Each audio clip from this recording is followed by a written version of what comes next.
Hello, fellow travelers, and welcome to another episode of the Virgin Stars Podcast, third season. My loyal listeners, thank you for your continued support. It's an amazing episode because Christopher Cantwell returns to the mothership to discuss Plastic Man No More from DC Comics. Now come aboard as we go traversing the stars. Hi, Mr. Cantwell. Thank you for coming to the Virgin Stars Podcast. Thanks for having me.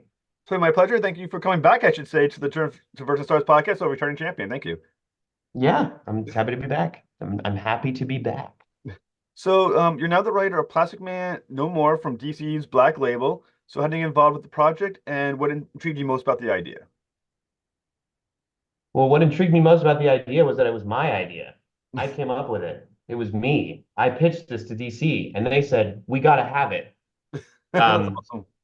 yeah, no, it's one of those. I mean, some of the way sometimes these things work is sometimes, imprints, especially licensed books, Star Trek, DC, Marvel, they have concepts and initiatives that they're really excited about, and they go out and recruit the writer and cast the book. But this was one where I've been talking to Chris Conroy about doing something for Black Label for years now, and we just never could really arrive on the perfect idea. And so I'm trying to remember this must have been early last year. This kind of came to me as something fun. And I was thinking about Plastic Man and reading about Plastic Man and reading about Jack Cole and the creation of the character and remembering how as a kid I was a little terrified of Plastic Man just because his powers were so strange and maybe a little bit like uncanny valley for me as a kid. Mm. It was like Plastic Man and the Thing really rubbed me the wrong way when I was little. And so yeah, so I came at I in reading about the character and reading those early stories and then some of the great DC work, I was like, oh, he's like not a great dad. And then I immediately like, light bulbs go off in my head because I always worry that I'm a terrible dad because I have three kids. I hope I'm not. I don't think I'm as bad as Patrick. So it's Patrick being Patrick O'Brien, Eel, um, class. But I will think that I was thinking, it'd be fun to really explore that. And like, I was looking into his powers and like his history. And it was really just like, how does a character like this even die if his whole body is changed? And so I think right before I kind of wrote Chris and said I want to do something about Plastic Man dying, was looking about how plastic degrades, and I read about the kind of gnarly chemical process known as depolymerization, which is the chemical breakdown of plastic and all of the things associated with it, whether it's thermo-oxidative, then there are really toxic fumes associated with it to liquefying of plastics to plastics becoming brittle and snapping, um, to like the toxicity of it. And I was like, this is all kind of amazing, especially when you're looking at a guy who's such a wisecracking, most of the time fun character. I know he's done some pretty dark things too in DC when when comics sometimes take those turns, but um, I thought it would be interesting for him to experience this and then have a moment of self-reflection where he's looking back on his life and his career, both as a hero and as a criminal before he was a hero, and then also as a father and as a um, it goes back and forth whether he is married to Angel or not, but like as a husband, and just looking at your life and legacy and being like, did I ever take myself seriously? Was I ever taken seriously? Did the people in the Justice League ever take me seriously? Did I do anything good? Did I help people? And so it's like this referendum book that we get to tell. And I will say that like I brought that to Chris and he he has a kind of similar dark sense of humor. I think that I share with him. And so he got excited about it. And I put together this pitch and worked on it with him for a few months and refined it. And I had just done Hellcat with Alex Linz, and we had been nominated for the Eisner for our first thing we did together, which was a Moon Knight Black, White, and Blood story. Um, and so he was just really excited about the pairing of us. And Alex is so great with this kind of visual style. And then we had this idea to, when we're in other people's perspective, like the Justice League, for it to feel a little similar to a certain 70s and 80s cartoon about the DC characters Mm. and have Plastic Man be seen through their eyes and have it be kind of clean and a little Darwin Cook. And so, as the book came together and got greenlit, which took a while, it had to go all the way up the ladder. Um, we came to work with Jacob Edgar, who's doing the Justice League pages, is what we call them, which is how the rest of the world sees Plastic Man. And it's very clean and very hero fun, but all of the really intense, upsetting stuff is still happening in the book. Batman and Superman are just not fully privy to it because they're not really paying attention as the top tier guys at the head of the Justice League. So yeah, I mean it's been this really fun book, and I know it sounds dark, but I think it's as funny as it is dark, and I think it's got some sadness to it and some beauty to it and some real emotion. And I actually just turned in the last issue script, and I'm really happy with how it's gonna end up. And Alex has done the first issue with Jacob, and it's been coming together really well. And I think one of the interesting thing when I read when the solicit is that you describe it as a body horror comic. So can you dive into a little bit of how that connects? Because most people think of body horror, they think I'm trying to think of there's like some horror movies where I think a guy turned into like a seal or something, a walrus or something like that. And it's like how the body. But can you connect that to Plastic Man? Well, I think that, yeah, I mean, the best body horror to me is like stuff like David Cronenberg in The Fly, right? Where, a transporter accident goes wrong and changes someone's DNA and their body is literally coming apart as they transmogrify into something else.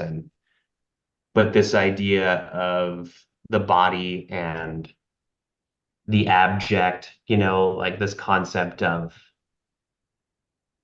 being so uncomfortable in one's own physical form, and like the true horror and revulsion that we can kind of feel on a visceral level about bodies.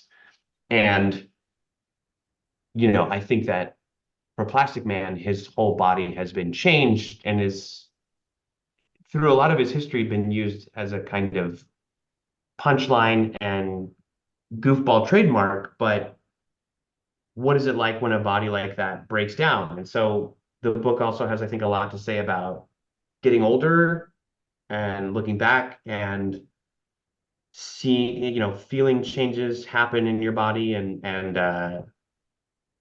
how that can be quite uncomfortable. And I think that it's a character that I just thought was a really fun, unexpected lens to look at mortality through, just because you never expect that guy to um end, like he's kind of everlasting. I mean, we've gotten to do, old Bruce Wayne in Kingdom Come and Dark Knight Returns and see those different iterations, and we've gotten to see Dick Grayson grow up, and we've gotten to see, Clark die and come back, and the gravitas of that. But Patrick O'Brien in Plastic Man is really like this constant. I mean, there's been some quite potent stories with him in the past that have been really well done, but he is this constant, and it's like his lack of variability, that you see in some superhero comics, that is one of his kind of hallmarks. And so to see him suddenly lose that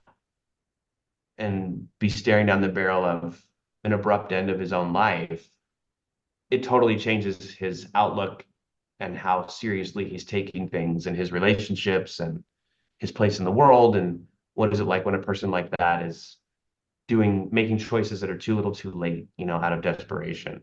Yeah. Now, when you think about Plastic Man, you think about what do you call it? Depolarization of his body due to being uh, Plastic Man now.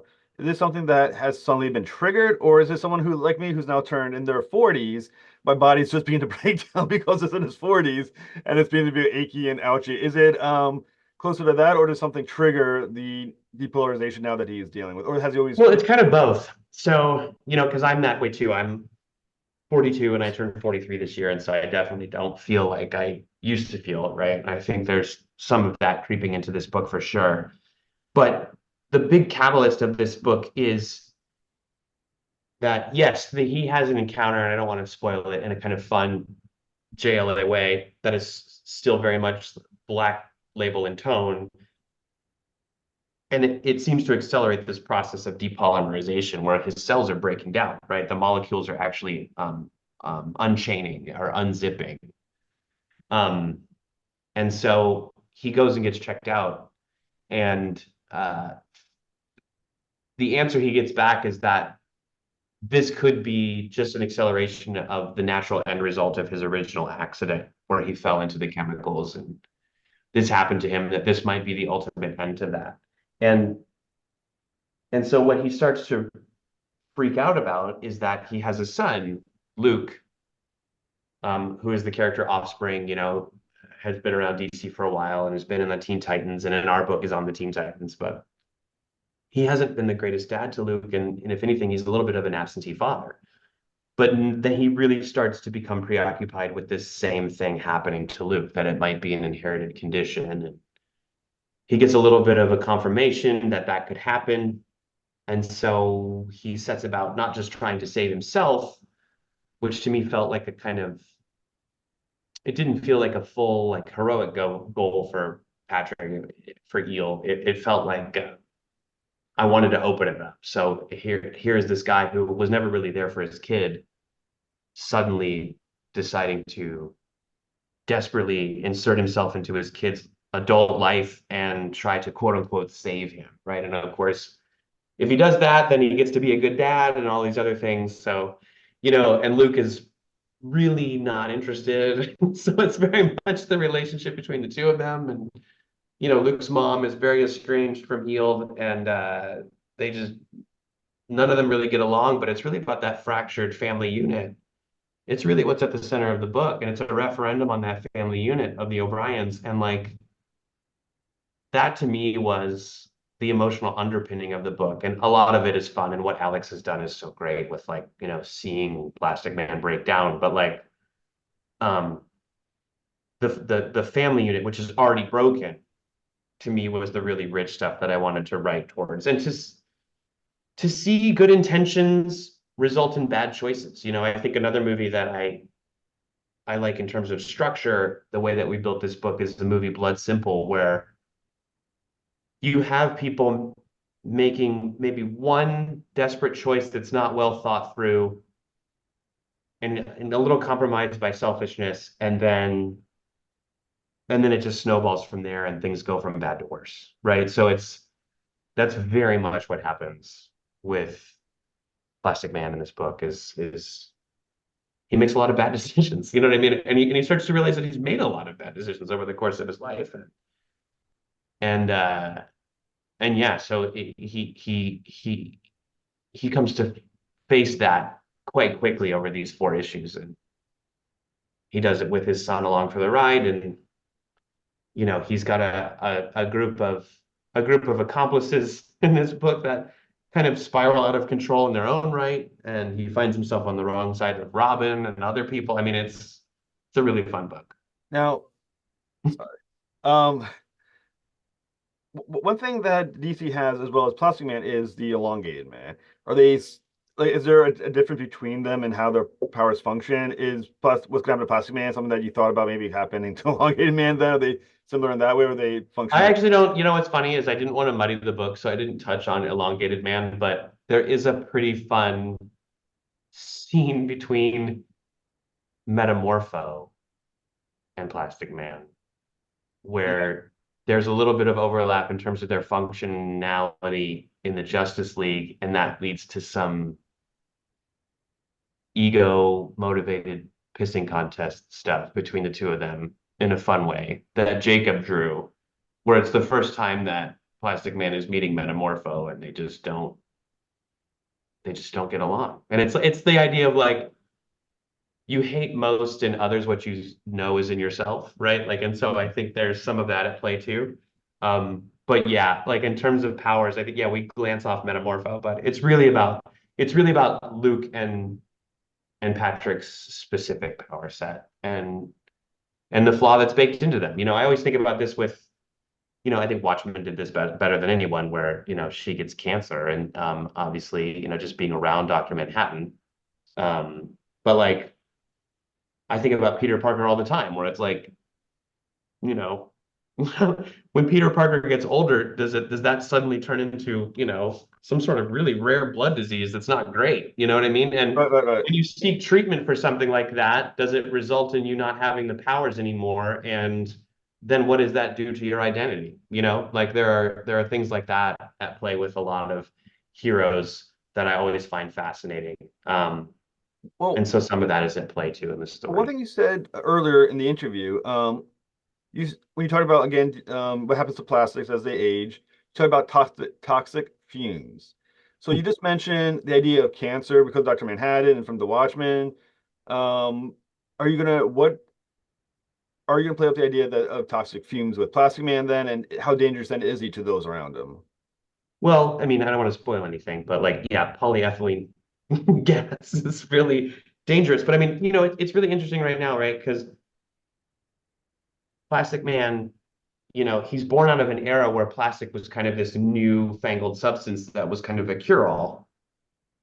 And now we know that, like, every time we breathe in air, we're getting microplastics into our lungs, right? We've really overdone it with this stuff.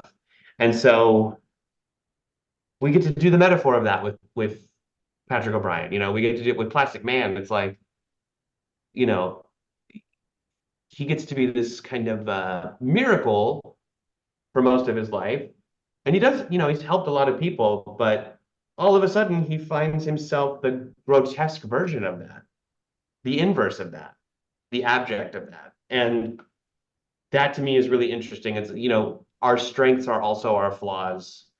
Our strengths are also the things that maybe we're hardest on ourselves about, and maybe even hate about ourselves sometimes deep down, right? Um, I think that, and that goes not just for Plastic Man's powers, but also his sense of humor and his buoyancy, and does he take things seriously enough? And what happens when the jokes stop? You know what I mean? Like, and he doesn't Hmm. have that self-defense mechanism anymore in place. What is he kind of forced to reckon with? And so there's some of that at play with him too. And again, the book is, I think, very fun throughout, and I wanted it to be true to, Jack Cole's Plastic Man is so great, and absurd. So it definitely has that absurd quality to it, but it just deals with some some darker, heavier themes, I think, throughout Well, as it well. kind of there was a page I believe from the Justice League that made the rounds quite a bit over the last couple of years. That was a big deal. The idea that Batman said about Plastic Man that Plastic Man may be the most dangerous man alive. Mhm. I can't remember where that line comes from, but I remember very distinctly that became a thing that was Plastic Man who was like the most dangerous of all the Justice League characters on some level.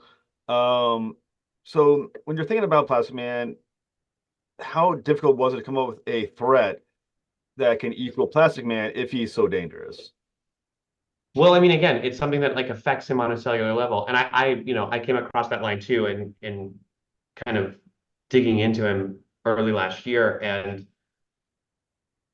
yeah, there's this kind of fun assumption that among powerful heroes, he may be incredibly powerful and almost unwieldy. And so I wanted to ground that into maybe his subconscious, right? Where he is the most dangerous guy, but maybe not just for the specific concrete reasons of his powers, but for the way he for the context of who he was before he was a hero, what he's trying to make up for, what he's trying to overcompensate for. Um, and when Plastic Man is backed into a corner, he's capable of, right? I didn't think that has been explored a little bit in DC here and there, and we definitely do it in this book where when he's flailing, on a psychological level and freaked out, what is he capable of? And I think he is quite dangerous in our book. I don't think in the way that, maybe you're talking about now in terms of his specific powers, but certainly in his MO, you know what I mean? Which I think comes into play in this book. Well, the other thing that's interesting about Plastic Man, I say Plastic O'Brien, Plastic Man, you O'Brien, is that you touched on is that he used to be a criminal. The Hmm. storyline goes he was a criminal before he became a hero. Do those criminal aspects or psychology still exist within him? And because he has been a criminal, does that make him more empathetic towards criminals? Or because he knows how they think, is he harsher towards them? How does that aspect of his past influence his present? Well, I think, you can always backslide into your old habits, right? And I think that that's something that's definitely on the table in this book. I think that this has also been touched upon in all of the wonderful stories with him over the last almost 70 years. But his best buddy is Woozy Winks, who was a real fuck up and a guy from his criminal past. And, he kind of became his sidekick for a long time. And to me, it's kind of like, Woozy is almost when a parent has like a friend who is like a kind of shitty uncle. You know what I mean? Like I think that Woozy is that guy from his past that he can't let go of. And I think he has that tether in another character that he's deeply connected to who knew him before he was this, right? And I think that that is important because Woozy's a big part of our book. And like he sees Patrick for who he is, but also who he was. And so he has a much deeper understanding of Patrick than, say, Batman. You know what I mean? Batman's busy, Superman's busy, and you really get the sense that they're really handling things on a larger level. And the thing that's important about Eel is that he when he was a criminal, he wasn't some mastermind. He was kind of a like street level crook. You know what I mean? Kind of a flim flam guy and a burglar, and so those aspects were really interesting to me because it suggests a kind of modesty to his criminal career. Like he was a much more famous and successful hero than he ever was a criminal. But even now, he's not a top tier dude, in the DC universe and in the Justice League and among his peers. Even if they scientifically understand how dangerous he is, they kind of write him off a little bit, right? And so I think he feels that. So I think there's an insecurity in our Plastic Man in our book. And I think, a lot of the humor comes out of that. I think some of the anger that comes out later in the book comes out of that. And some of the really bad decision making has come out of that. There's just the insecurity of who he is, and like what has he actually really been great at or feels he's been great at.